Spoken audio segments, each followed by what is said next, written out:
Voici comment utiliser la rubrique cours dans l'ENT. Donc bien sûr se connecter à l'ENT en tant qu'élève.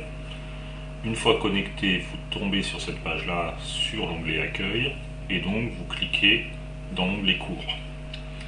Ensuite, vous cliquez sur votre classe de PE, année 2016-2017. Et dans ce menu de gauche de votre page, en fait, apparaît un dossier maths, un dossier de sciences, peut-être d'autres fichiers qui seront mis à jour au fur et à mesure de l'année. Donc en fonction du travail demandé lors de la fin du cours, vous cliquerez sur le dossier maths ou le dossier sciences. Alors ensuite, ce que j'appelle un cours, en fait, c'est la plupart du temps une vidéo.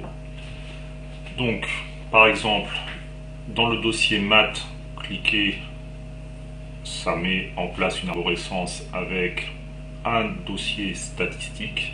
Et dans ce dossier statistique, vous cliquez sur le cours qui s'appelle vocabulaire statistique.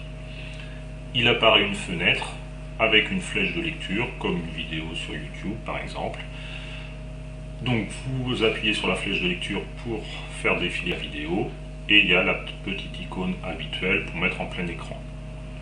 Je vous demande de lire la vidéo au moins une fois en entier, faire des pauses, des retours en arrière si besoin. Vous verrez parfois que la personne qui parle dans la vidéo explique relativement vite. L'intérêt de cet outil, c'est de suivre le cours à votre rythme.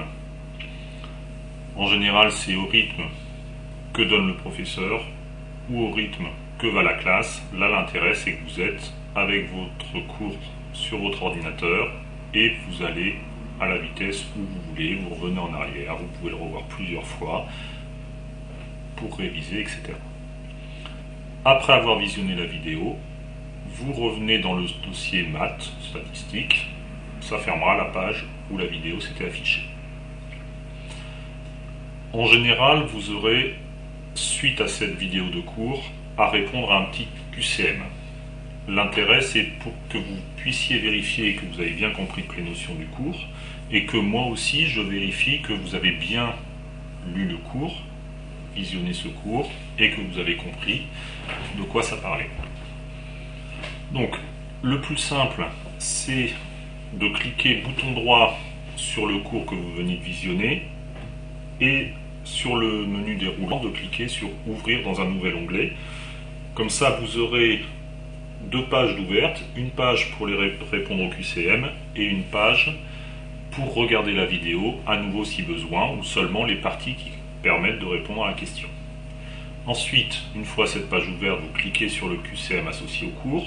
Donc là, par exemple, dans le dossier maths statistique, le QCM vocabulaire statistique. Et donc, vous commencez les questions. Alors, il y a parfois la possibilité de donner plusieurs réponses. Par contre, le logiciel demande toujours votre réponse et pas vos réponses.